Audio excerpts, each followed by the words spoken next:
Montana Territory, October 1881. The wind had a bite to it, and Elliott Kane pulled his coat tighter as he rode along the edge of the Gros-Ventre River. Snow had not yet come, but the sky threatened it, low and gray above the timberline. His horse, Tucker, slowed as they crested a small ridge, and that was when he saw her. She was walking, alone, just off the trail. Her coat was ragged, more a threadbare shawl than real protection, and her shoes, if they could be called that, were worn to the sole, the leather cracked and pulling apart at the seams. She limped, shifting her weight like every step hurt. Elliott swung down from his horse before he even thought about it. "Ma'am," he called, keeping his voice low. He did not want to scare her. "Are you all right?" She stopped and turned toward him. Her cheeks were flushed from the cold, but her eyes were wary. Her voice cracked. "I just need to keep moving. You will not make it another mile in those shoes," he said, eyes scanning the faded fabric wrapped around her feet. "Come on. I got a warm fire not a half-mile from here." He gestured back toward the bluff. "You can rest." "Just rest." She hesitated. Her hands balled into fists at her sides, and Elliott saw the way her shoulders trembled from more than just the cold. "I don't know you," she said. "No, you do not," Elliott replied. "But I am not leaving you to freeze out here, either. My name's Elliott Kane. I run cattle a few miles south of here. You can keep your distance if you want, but I got stew on the stove and a spare bed you can have for tonight." She looked at the sky, then at her feet. Finally, she nodded. "My name's Mabel Prescott," she said softly. "I would be grateful for the warmth." They said nothing more as he helped her into the saddle. She winced as her weight settled, but she did not complain. Elliott led Tucker by the reins as they walked the rest of the way to his cabin, tucked back behind a stand of pine. It was small but solid, with smoke curling from the chimney and a light in the window. When they reached the porch, he helped her down. "You can sit," he said. "I will get the door." Inside, the fire crackled in the hearth. The scent of rabbit stew filled the air. Elliott set the pot back on the stove and turned toward her. She stood just inside the doorway, arms crossed tight. "Sit," he said again, nodding toward the chair nearest the fire. "You look half frozen." She sank down slow, like her bones ached. Her eyes darted around the room, taking in the rifle mounted over the door, the worn boots by the hearth, the small framed picture of a dog on the mantel. She flinched when he knelt beside her. "I just want to see your feet," Elliott said calmly. "Those shoes need to come off before you get frostbite." She nodded once, then let him do it. Her ankles were raw. The leather had rubbed them clean through, and the skin was red and swollen. He worked quietly, dipping a cloth in warm water and cleaning away the dirt. "You walked far," he said. "From Swan Lake," she replied. "Left 4 days ago. That is over 70 miles. "I know." He wrapped her feet in soft cloth and handed her a thick pair of wool socks. "I don't have ladies' boots, but I will find something better than those rags," he said. She smiled, just a little. "You are kind." He shrugged. "You needed help." They ate in quiet. She took small bites like she was not used to eating much. When she finished, she leaned back in the chair, her eyes drifting shut. "You can sleep there if that is more comfortable," he said. "Or the bed. It's yours tonight." She opened her eyes. "Where will you sleep?" "On the floor," he said. "I have done worse. I don't want to put you out." "You are not." She looked at him for a long moment, then nodded. That night, Mabel took the bed. Elliott laid out a blanket near the fire and listened as the wind picked up outside. He heard her breathing shift into sleep. He did not know what had driven her this far, alone and nearly barefoot, but he was not letting her go back to it. In the days that followed, she stayed. At first, she barely spoke. She kept her hands busy washing dishes, sweeping, even chopping vegetables when he brought supplies back from town. Mabel worked like she had something to prove, but Elliott never asked why.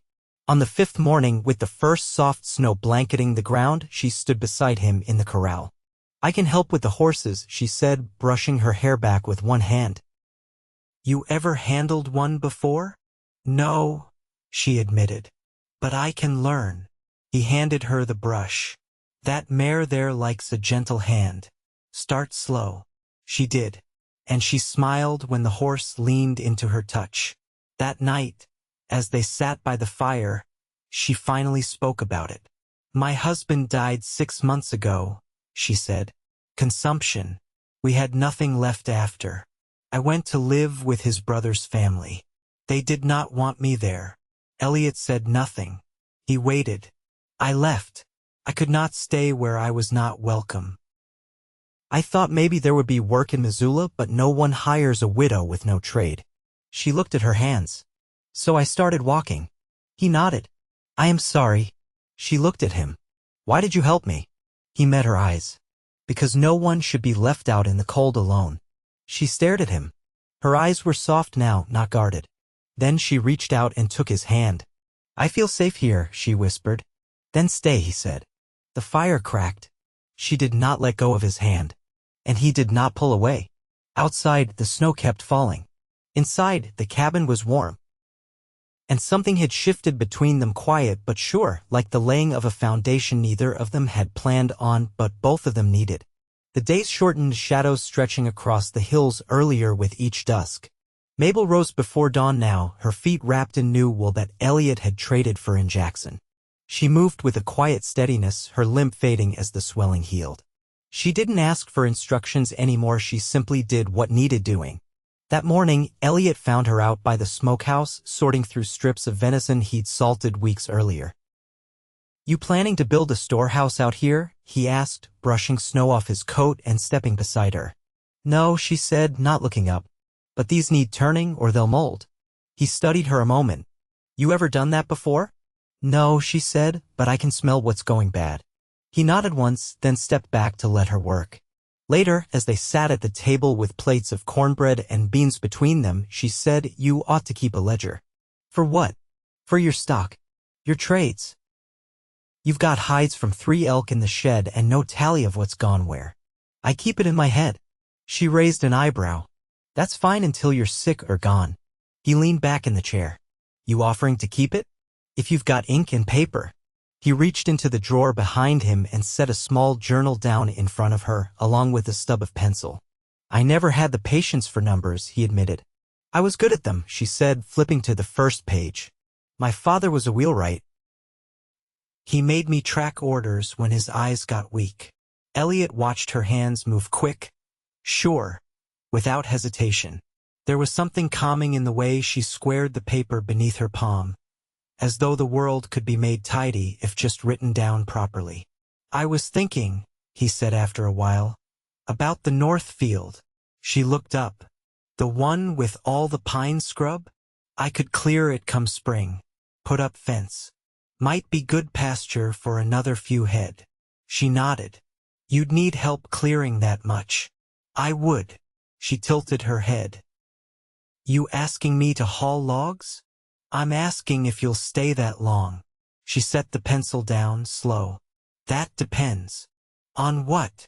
On whether I'll be treated like your stock ledger or your partner. Elliott's jaw worked, but he didn't answer right away. He looked out the window instead, where the snow had begun again, soft as flower dust against the pane. You're not a guest, he said finally. Haven't been for weeks. And what am instead? Her voice was calm, but steady. He turned back to her. You're the first person who's made this place feel less empty. She didn't blink. That's not an answer. He stood, walked to the stove, and poured her another cup of coffee. When he set it before her, he rested his hand lightly on the table beside hers. You're someone I want here, he said. Not out of charity. Not because I feel sorry for you, but because I like who I am when you're near. She looked down at his hand, then placed hers beside it, their fingers almost touching. I came here with nothing, she said. Not even shoes worth walking in. I know that. I won't be beholden to anyone again. Not for food or warmth or a place to sleep. You won't be, he said. Not if we build something together. Not if you choose it. The wind pressed against the walls, a low breath across the eaves. She looked at him a long time, then nodded once. Then I'll stay. He didn't smile. He didn't reach for her. He just nodded too, like they'd struck a deal that needed no flourish. That night, she took the ledger to the small shelf beside the hearth and placed it there, spine out. She didn't say anything, but he noticed her eyes linger on the spot a little longer than needed. The next morning, she was already outside when he opened the door, her coat drawn tight, a hat pulled down over her ears.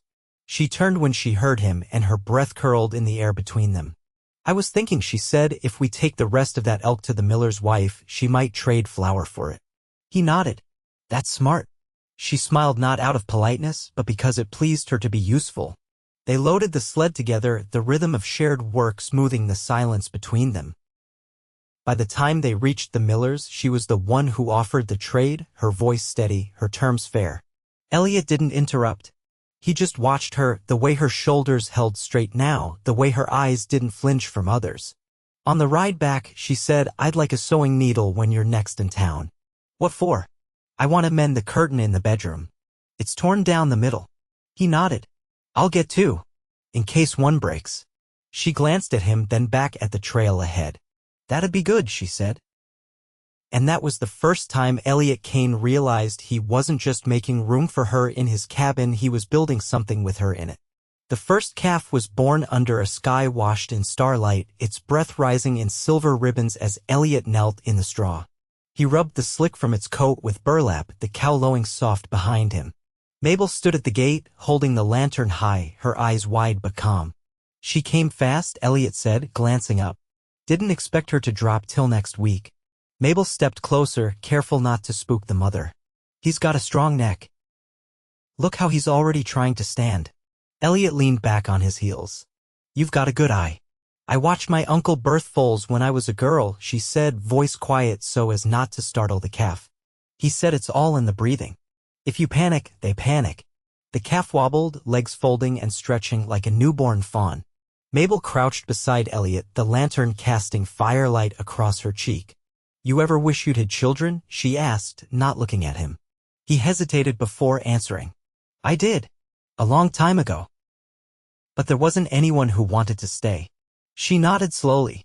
"I thought I'd have a house full after I married. My husband, he didn't want them. Said they'd tie us down." She met Elliott's eyes. "I didn't mention it much after that." The calf collapsed into the hay again, exhausted. Mabel stroked its damp back with 2 fingers, her nails chipped from work. "It's not too late," Elliott said. "For you, I mean." Mabel didn't answer right away. "I don't know if I can. We tried for years. Nothing ever held." He was quiet then, only the soft snort of the cow filling the barn. Finally, he reached for the brush and handed it to her. "You want to finish?"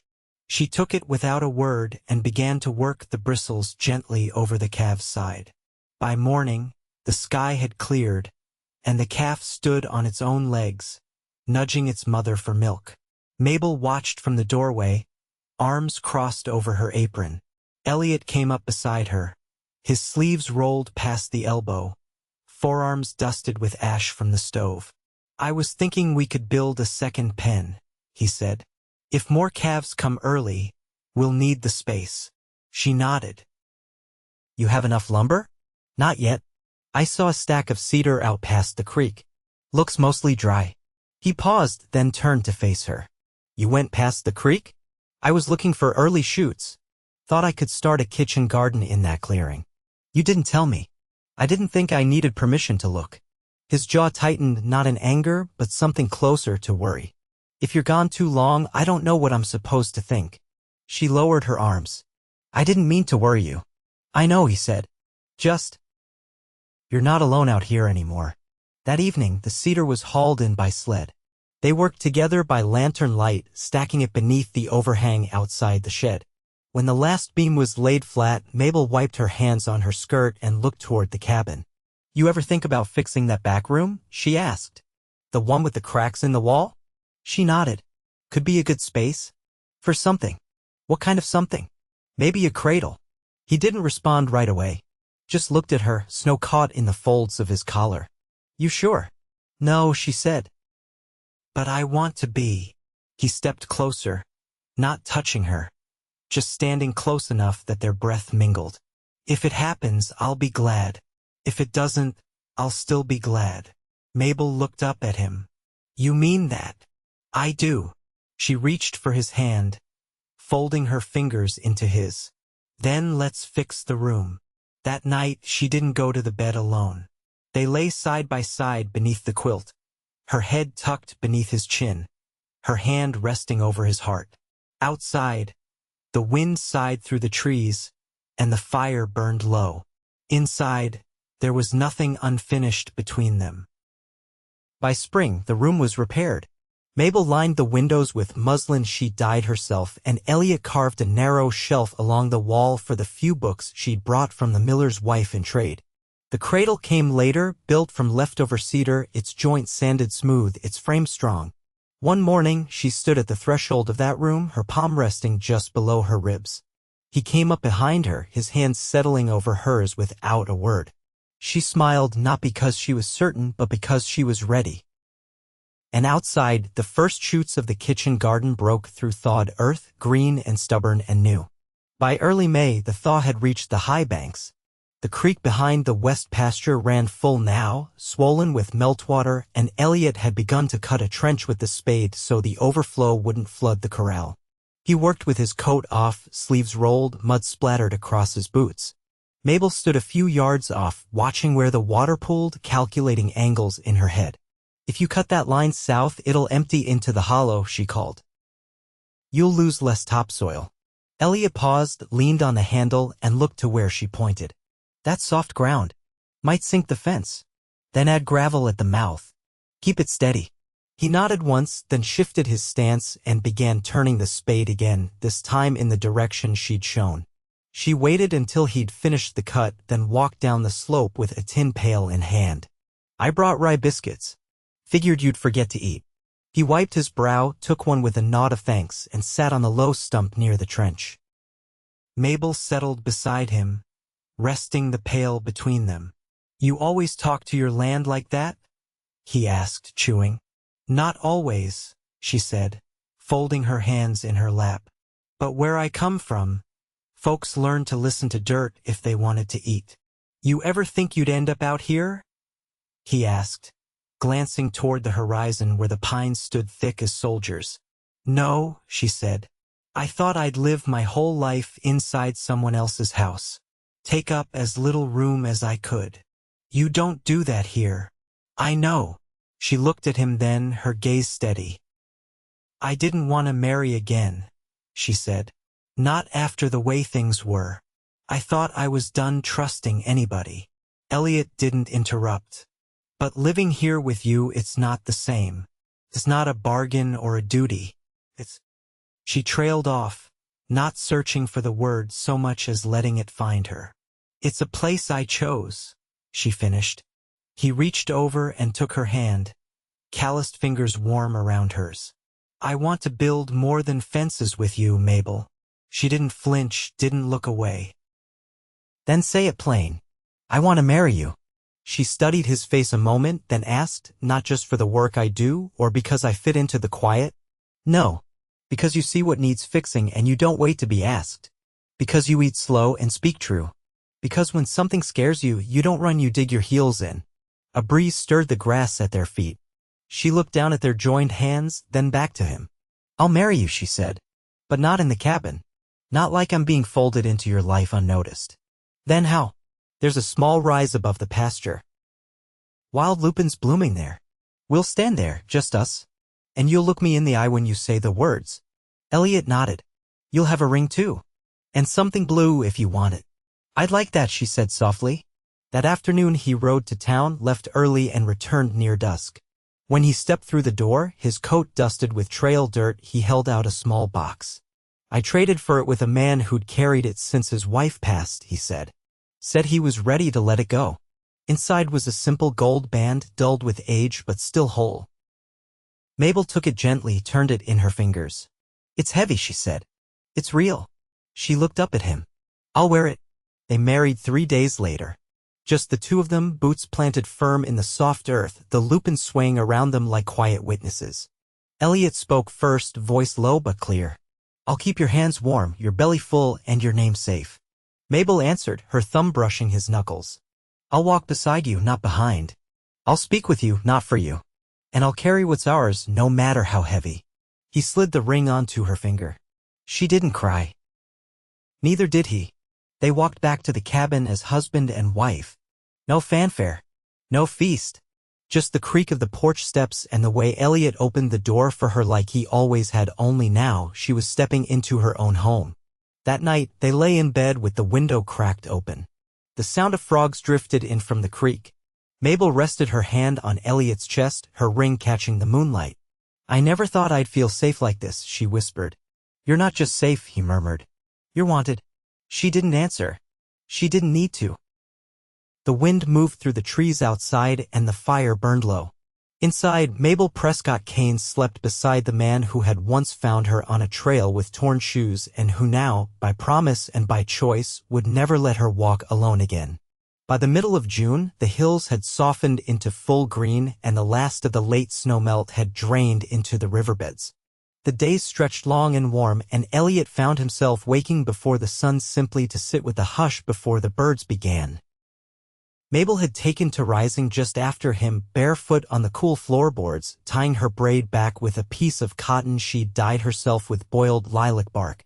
She'd begun leaving the door open as she worked in the garden, her steps purposeful among the neat rows of beans and turnips, her hands dirt-streaked and sure. One morning, Elliott returned from checking fence posts to find her standing by the hearth, a length of muslin stretched across the table. She was stitching something with slow, careful hands, the corners of her mouth drawn in focus. "What's that going to be?" he asked, leaning his shoulder against the doorframe and brushing the trail dust from his trousers. "A curtain," she answered without glancing up. "For the cradle." He stepped closer, noting the faint pattern of blue thread winding through the fabric.